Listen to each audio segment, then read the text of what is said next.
할렐루야. 이 새벽에 나오신 사랑하는 성도님들 마음 가운데 하나님께서 다시금 신령한 은혜들로 충만히 채워주시길 간절히 소망합니다. 오늘 사무엘상 20장의 말씀을 보시면 크게 세 부분으로 나눌 수 있습니다.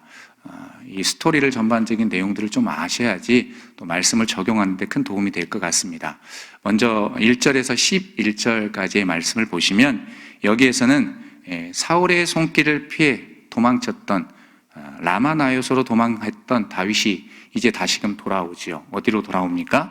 요나단을 만나기 위해서 기브아로 돌아온 사실을 보도하고 있습니다.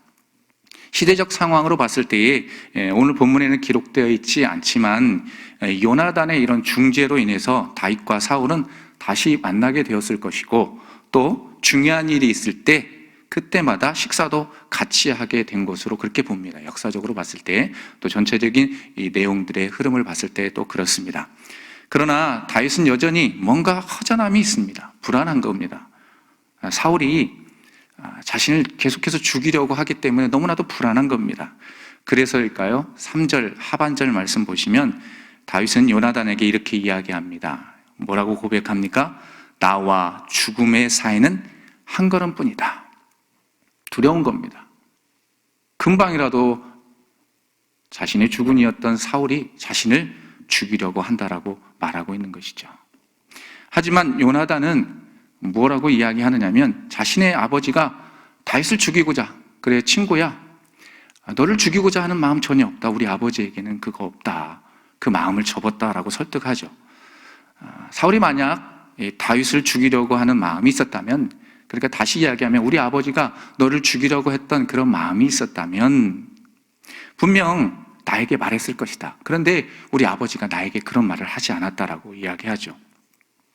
그러나 다윗은 요나단이 자신과 친하다는 것을 아는 사울이 자신을 죽이려 하는 결심을 요나단에게 말하지 않았을 것이라 라고 이야기를 하지요. 요나단은 어찌 보면 참으로 순수해 보입니다. 순수해 보이고 또 정말로 깨끗해 보이는 그런 마음의 모습을 볼 수가 있습니다. 하지만 다윗은 어떻습니까? 지극히 현실적인 모습을 그렇게 드러내고 있습니다. 그들의 대화 속에서 말이죠. 계속해서 요나단과 다윗은 사울의 의중, 그 의도를 좀 파악하기를 좀 원했던 것 같습니다. 파악하기 위해서 일련의 시나리오를 짜죠. 어떤 것입니까? 그것은 다윗이 사울의 눈에 보이지 않을 때 사울이 어떻게 반응하는지를 주목하기로 한 것입니다. 그래서 약속을 맺죠. 결국 사울이 다윗의 부재에 크게 관여하지 않고 넘어가면 요나단이 말한 것 같이 우리 아버지는 절대 그를 죽이지 않을 것이라는 그런 의미가 되겠고, 만약 다윗의 부재에 대해서 이 사울이 크게 노한다면 다윗의 직감이, 그래, 너의 직감이 맞다, 너가 생각하는 것이 맞다 라고 여기기로 했던 것이죠. 그 내용들이 1절에서 11절에 이렇게 정확하게 그려지고 있습니다.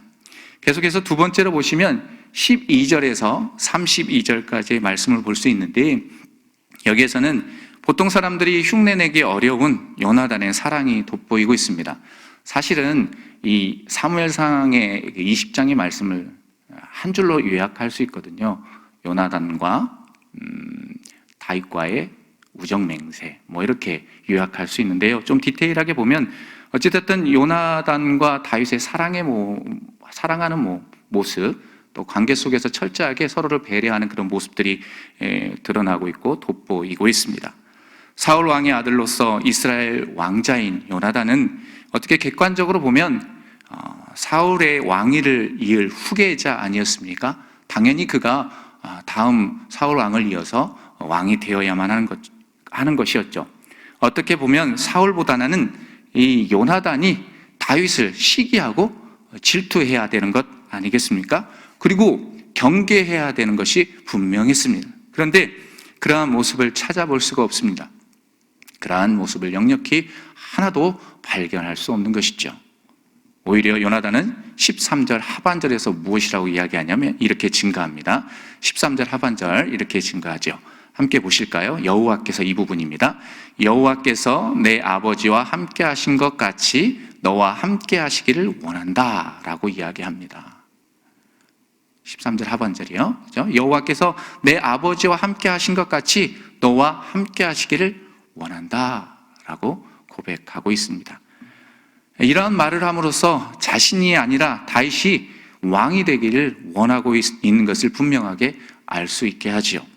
이는 다윗이 이스라엘 왕이 되는 것이 하나님의 섭리였음을 요나단은 인식하고 있었고 그것을 믿고 있었다는 것입니다. 그렇게 요나단은 모든 것을 내려놓고 그와 사랑의 맹세, 우정의 맹세, 약속을 하고 있습니다. 이건 인간의 그 상식적인 것들을 뛰어넘는 그런 모습이라 할 수 있지요. 또한 요나단은 다윗이 장차 왕이 되면 뭐라고 이야기하냐면 좀 인애를 베풀어 주실 것을 요구하죠. 인애를 베풀어 자신과 또 자신의 후손들을 죽이지 말아달라라고 부탁을 합니다. 이어 요나단과 다윗이 사울의 그 의지를, 그 살해 의지를 정확하게 정말 확인하기 위해서 화살을 쏘지 않습니까? 오늘 내용 쭉 보시면 화살을 통해서 그 의미들을 좀 전달하기로 이야기하고 있는 것을 봅니다. 만약 화살 셋을 쏠 것인데 다윗이 숨어 있는 근처, 그러니까 에셀 바위 근처에 숨어 있었으니까요. 그 근처에 관역처럼 화살 셋을 쏘았을 때 그 화살이 이쪽 편에 있다 하면 안전하게 돌아올 것이고, 만약 화살이 너의 앞에 있다 하면 내 아버지께서 너를 죽이라고 하는 것이니까 얼른 빨리 도망가라 라는 그런 약속들을 하고 있습니다. 그 내용들이 12절에서 23절까지의 내용이 되겠습니다. 그리고 마지막 부분 24절에서 42절까지의 말씀을 보시면 여기에서는 요나단이 다윗에 대한 사울의 살해 의지를 확인하고 나서 다윗을 위해서 심히 슬퍼하는 모습들이 보도되고 있습니다. 그러니까 아버지와 식탁에서 식사를 하고 있다가 그 아버지의 의도를 알고 분을 냅니다. 분노, 의분이라고 제가 표현을 했는데 의로운 분노를 냅니다. 말도 안 되는 상황이니까 그것을 박차고 나가는 것들을 보게 되지요. 또한 사울의 의지를 확인한 요나단, 그 이야기를 다윗에게 전해주죠. 다윗에게 전해주고 그 둘이 이제 다윗과 약속을 했던 그런 내용들이 있지 않습니까? 그것을 다시금 재확인하고 두 사람이 서로 헤어지는 모습들을 보게 됩니다. 아름다운 모습이기도 하고 슬픈 모습이기도 하지 않습니까? 이러한 모습들이 오늘 사무엘상 20장의 전체적인 내용입니다. 이러한 내용들을 딱 종합해서 오늘 본문 속에서 얻게 되는 영적인 교훈 두 가지를 발견하게 됩니다. 첫 번째는 하나님의 주권을 믿고 따르는 자가 성숙한 그리스도인이라는 것이죠. 하나님의 주권을 믿고 따르는 자가 성숙한 그리스도인이다. 우리가 13절 하반절을 제가 다시 한번 읽어드리겠습니다. 뭐라고 이야기하냐면 여호와께서 내 아버지와 함께 하신 것 같이 너와 함께 하시길 원하노라. 원한다, 원하노니 이렇게 증거하고 있습니다. 이 말씀 속에는 이 두 가지 의미를 담고 있습니다. 두 가지. 즉 하나님께서 지금까지 내 부친 사울과 함께 하셨지만, 우리 아버지와 함께 하셨지만 이제 더 이상 함께 하지 않으신다. 여호와의 영이 떠났다는 것이죠. 우리가 지금까지 사무엘상의 말씀을 상고했을 때 그에게 무엇이 임했다라고 이야기합니까? 여호와의 영은 떠나고 악령이 임했다라고 이야기합니다. 참으로 두렵습니다. 어쨌든 사울과 함께 하였지만 이제는 더 이상 아버지와 함께 하지 않는다라는 의미가 1차적 의미가 거기에 내포되어 있고, 또한 두 번째로는 이제 다윗과 앞으로 계속해서 함께 하실 것이다. 누가? 바로 여호와 하나님께서 너와 함께 하실 것이다 라고, 또 그리고 그렇게 함께 하기를 바란다라는 마음이 내포되어 있습니다. 다시 말해 요나단은 아주 특별한 의미에서 다윗에게 축복을 빌고 있는 것입니다. 축복을 빌고 있습니다. 그러면 그 축복이 구체적으로 무엇이겠습니까? 바로 그것은 다윗이 사울의 뒤를 이어서 왕이 될 것이다라는 것이죠. 왕위에 오르게 될 것이다. 그리고 그렇게 왕위에 오르게 되기를 간절히 바라는 마음이 그 속에 담겨져 있습니다.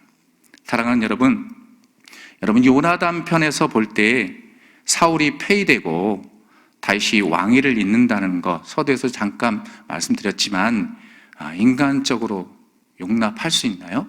참으로 용납하기 어려운 상황이지 않습니까? 정말로 힘든 문제입니다. 너무나도 힘든 문제이죠.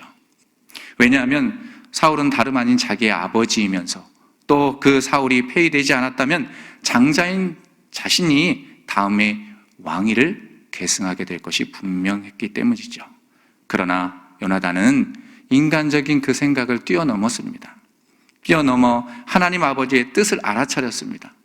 사울은 그렇게 느끼지 못했지만 영적으로 어떻게 보면 예민했던 그의 아들 요나단은 그것을 인식했고 인지했습니다.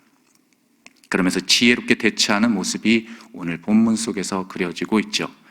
그렇기 때문에 요나단은 하나님의 주권적인 결정을 받아들이면서 순응하고 있는 것입니다. 우리는 이와 같은 모습 속에서 한 가지 정말 중요한 교훈을 깨닫는 건데, 바로 그것은 하나님의 주권에 순종하는 요나단의 성숙한 신앙의 모습이라는 것입니다. 하나님의 주권에 순종하는 것. 그렇다면 여기서 말하는 하나님의 주권이 도대체 무엇이겠습니까? 하나님의 주권. 그것은 하나님께서 당신의 계획이나 뜻대로 무엇을 결정할 수 있는 이 권리나 권세를 말하는 것입니다. 그것이 바로 하나님의 주권인 것이죠. 이는 하나님의 고유한 영역입니다. 고유한 영역이죠. 하나님은 누구에 의해서도 어떤 것에 의해서도 당신의 주권을 침해받지 않으십니다. 그것을 이야기하고 있는 것입니다. 그것이 바로 하나님의 주권이라고 이야기할 수 있습니다. 그런데 여러분, 때때로 인생을 걸어가다 보면 우리의 관점에서 정말로 이해하기 어려울 때가 많습니다. 이해하고 또 이해하려고 해도 인간적인 모습으로 이해하지 못할 때가 많죠. 까닭은 하나님의 계획이나 뜻이 인간적인 생각으로 도무지 이해가 되지 않기 때문입니다. 그럴 때가 너무나도 많은 것 같습니다.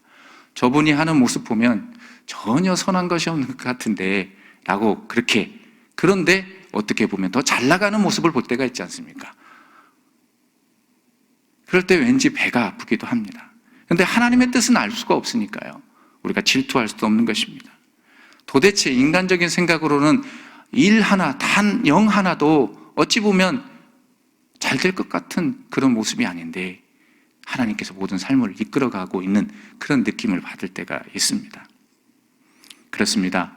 우리의 환경 속에서 정말로 하나님의 주권, 그 주권을 인간적인 이성으로 다 이해한다는 것, 정말로 불가능한 일입니다. 불가능한 일.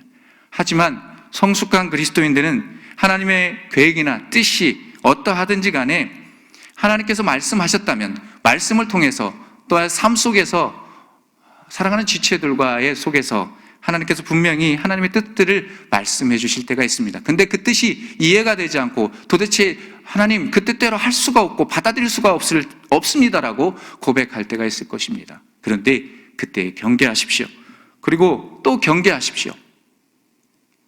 요나단의 모습을 떠올리시면서 경계하십시오. 그래서 모든 환경 속에서 하나님의 뜻과 하나님의 위대하신 주권들을 인정하며 살아가는 거룩한 하나님의 백성들이 되시길 바랍니다. 그것이 바로 성숙한 그리스도인의 모습이 되기 때문입니다. 하나님의 주권, 하나님의 섭리를 믿고 살아가는 저와 여러분들이 될 때 그 모습 속에서 채워주시는 하나님의 은혜가 있을 것입니다. 그것들을 기대하시길 바랍니다. 두 번째로, 오늘 본문 속에서 예수님과 맺은 언약이 우리를 영영히 살게 한다, 그러니까 영원히 살게 한다라는 메시지를 발견할 수 있습니다. 14절에서 15절 말씀을 보시면 요나단은 다윗을 향해 다음과 같이 말하죠. 14절과 15절 말씀 함께 읽도록 하겠습니다.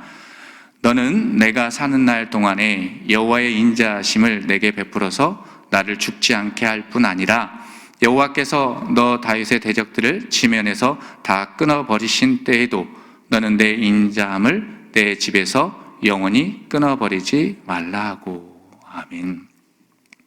이렇게 부탁하고 있는 요나단의 모습을 보게 되죠.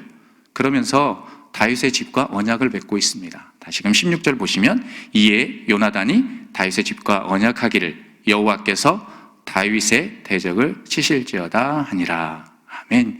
이렇게 말씀하고 있습니다. 우리가 여기서 주의 깊게 보아야 할 것이 있습니다. 즉 요나단이 다윗의 집과 언약을 맺었다는 것입니다. 다윗의 집과 언약을 맺었다. 이는 그들의 우정 관계가 그 당대로만 그치는 것이 아니다라는 것을 보여줍니다. 후손들에게 이르기까지 지속적으로 이어지기를 원하고 있음을 알 수 있습니다. 지속적으로 쭉 이어지기를 원하는 이 요나단의 그 모습이 드러나고 있죠. 그래서 훗날 다윗은 어떻습니까? 요나단과의 이 언약을 기억하고 그의 집에 은혜를 베풀었습니다. 사무엘하 9장에 보면 요나단의 아들, 절름발의 아들 무비보셋이 등장합니다. 그에게 있어서 그의 생명을 살려주었고, 또 생명을 살려주었을 뿐 아니라 그에게 사울의 소유를 다 주고 자신과 함께해서 식탁에서 먹고 나누게 하는 그런 은총을 베풀었음을 알 수 있습니다. 그 언약을 기억해서 말이죠. 이와 같은 관계와 모습이 정말로 참으로 아름답고 또 아름다워 보이지 않습니까? 어찌 보면 부럽게 느껴지기도 합니다. 하지만 이것은 전혀 부러워할 일이 아니지요. 왜 그렇습니까? 왜냐하면 그것은 그것보다 더 큰 언약의 축복을 받아 누리고 살아가는 존재가 바로 우리이기 때문입니다. 우리이기 때문에. 바로 우리가 예수님과의 언약을 맺음으로써 그 은혜를 통해서 인자를 얻게 되었습니다. 인카네이션 했던 그 성육신하셨던 그 예수 그리스도의 은혜를 얻게 되었다는 것이죠. 사랑하는 여러분, 우리 모두는 예수님으로 더불어 언약을 맺은 사람들입니다. 물론 우리 개인이 예수님과 직접 그러한 언약을 체결한 것은 아니죠. 직접적 계시를 통해서 약속했다라는 그런 것은 아닙니다. 우리는 다만 예수님을 믿음으로써 자동적으로 그 언약에 가입하게 되는 것입니다. 그 언약에 자동적으로 딱 가입하게 되는 것이죠. 그리하여 예수님께서 약속하신 인자를 우리가 얻게 되는 것이죠. 그 은혜들을 받아 누리게 되는 것입니다. 그런데 여기서 더욱 중요한 것은 우리와 예수님 사이에 맺은 언약은 요나단과 다윗 사이의 언약과 비교할 수 없는 더 큰, 그리고 더 크면서 더 확실하고 더 확실한 위대한 언약이라는 것입니다. 왜냐하면 요나단과 다윗의 언약은 변하기 쉬운 사람들과의 언약이었기에 그렇습니다. 반면에 예수님과 우리의 언약은 어떻습니까? 변치 않습니다. 영원합니다. 하나님과 우리 사이에 맺어진 그 언약은 영원토록 지속되는 것입니다. 그것이 보장되어 있습니다. 그런데 그것이 보장되어 있는데 어떠한 자들에게 보장되어 있느냐? 바로 예수 그리스도의 언약, 하나님이 주신 그 독생자 예수 그리스도를 온전히 믿고 따르는 이들에게 그 영원한 약속이 주어진다는 것입니다. 그렇게 우리는 요나단과 다윗의 언약에 의해서 요나단의 후손인 무비보셋 같이 다 그 상황 속에서, 그 어려운 상황 속에서 다윗과 같은 상에서 먹었던 것처럼 어떤 약속이 우리에게 주어지냐 하면 온전히 예수님과 주님과 언약을 맺고 살아가는 이들, 훗날 주님과 더불어 하나님의 천국잔치 그곳에서 함께 먹고 마시게 되는 영원한 약속이 우리에게 주어져 있다는 겁니다. 얼마나 은혜가 됩니까? 그러므로 우리 모두는 예수님의 피로 맺은 언약의 소중함을 언제나 깨닫고 주님을 믿는 믿음 안에서 말씀을 따라 살아가는 겁니다. 세상을 따라 살아가는 것이 아니라 말씀을 따라 언약의 축복을 다 받아 누리는 저와 여러분들의 삶이 되시길 주님의 이름으로 간절히 축복합니다. 아멘. 이 시간 함께 주신 말씀을 생각하면서 기도하도록 하겠습니다.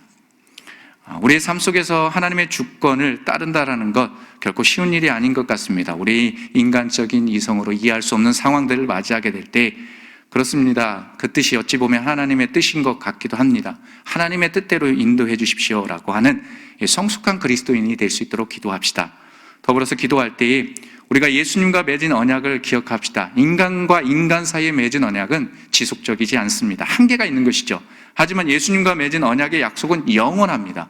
영원하신 생명의 약속이 우리에게 주어져 있음을 기억하고 항상 깨어서 기도하는 저희가 될 수 있도록 이 시간 함께 기도하도록 하겠습니다. 주여 한번 외치고 기도합니다. 주여! 존귀하신 하나님 아버지, 하나님의 주권을 온전히 받아들일 수 있는 그런 믿음의 신앙인들 되게 하여 주옵소서. 그것이 바로 성숙한 그리스도인의 모습 아니겠습니까? 하나님의 뜻대로 온전히 살아가게 하여 주시기를 원합니다. 하나님의 은혜대로 하나님 살아갈 수 있도록 도와주십시오. 오 성령 하나님, 그렇게 인도해 주시기를 원합니다. 우리의 삶과 능력으로 할 수 있는 것들 아무도 없고 또 아무것도 없습니다. 하나님, 세상 속에 살아갈 때 하나님의 주권과 뜻을 하나님 온전히 깨닫게 하여 주시고 그 뜻대로 하나님 행하며 아멘하고 순종할 수 있는 우리가 되게 하여 주옵소서. 지금 있는 처해 있는 상황이 하나님의 주권하에 우리를 이끌어 가시는 섭리일 수도 있습니다. 혹여나 상황 속에 어려울지라도 불평불만하지 아니하게 하시고 오히려 묵묵히 주님을 바라볼 수 있는 우리가 되게 해 주옵소서. 오 하나님 아버지, 오늘 요나단과 다윗의 그 언약의 모습을 통해서 예수님과 맺은 언약을 다시금 상기해 보았습니다. 영원토록 하나님 우리에게 영원한 하나님의 나라에 대한 약속을 허락해 주셨습니다. 오 주님을 통해 예수 그리스도의 그 언약을 통해 이 땅에 인카네이션 하셨던 성육신 하셨던 그 예수 그리스도의 그 보혈의 은혜가 우리에게 주어져 있고 그 은혜를 통해서 영원한 하나님의 나라가 갈 수 있는 그런 축복의 통로를 열어주셨습니다. 하나님, 그런 은혜들을 기대하며 늘 감사하는 생활을 살아가게 하여 주시고 또 항상 깨어서 기도할 수 있는 우리가 될 수 있도록 성령이여 그렇게 삶을 이끌어 주시고 인도해 주옵소서. 오 하나님, 성령의 정말로 예민하게 하여 주시고 성령의 터치가 일어나는 이 새벽의 시간 되게 하시고 온전히 주님을 바라보고 나아갈 때 오 하나님, 우리의 삶의 길을 인도하여 주옵소서. 인생의 하나님 내비게이션이 되어 주시게 하시고 그 말씀을 따라 하나님 인생길을 뚜벅뚜벅 걸어갈 수 있는 우리가 되게 해 주옵소서. 오 하나님, 역사하여 주옵소서. 오 성령이여 은혜 베풀어 주옵소서. 오 하나님, 역사하여 주옵소서. 주님, 역사하여 주옵소서. 존귀하신 하나님 아버지, 은혜를 감사합니다. 매일매일마다 영적인 예민함을 가지고 또 하나님 성전에 모이기를 힘쓰고 또 삶의 자리에서 시간을 정해서 또 영상으로 예배하는 살아가는 성도님들 계십니다. 오 하나님 아버지, 이러한 마음 중심을 보시고 신령한 은혜들로 하나님 채워 주옵소서. 하나님의 성령의 담비가 늘 촉촉히 적셔지는 그런 삶들을 살아낼 수 있도록 주께서 관건적으로 붙들어 주시길 원합니다. 그러면서도 삶에 살아갈 때에 녹록치 않은 그런 삶을 살아갈 수가 있습니다. 우리의 환경이 어려울 수도 있습니다. 그런데 그 환경 속에서 하나님의 또 다른 섭리와 뜻을 보여주시고자 하는 그런 뜻이 있음을 기억하고 온전히 하나님의 뜻을 묻는 자로서 묵묵히 서가게 하여 주옵소서. 그리고 삶의 자리에서 하나님의 주권을 따르는 성숙한 그리스도인으로 살아가게 하여 주시고 세상 속에서 살아갈 때에 오늘 요나단과 다윗의 그 인간적인 언약, 그 언약도 이렇게 아름다워 보이는데 그보다 더 위대하신 예수 그리스도의 그 언약이 우리에게 주어져 있음을 기억하면서 늘 감사하는 삶들을 살아내게 하여 주옵소서. 영원토록 하나님 나라에서 함께 천국잔치에 참여하고 그 만찬자리에서 함께 식탁의 교제를 나눌 그 은혜들을 기대하며 인생길을 뚜벅뚜벅 걸어가는 저와 여러분들의 삶이 되기를 원하옵고 거룩하신 예수님의 이름으로 기도드립니다. 아멘. 주여 주여 주여. 하나님이여 하나님이여 하나님이여 하나님이여 하나님이여.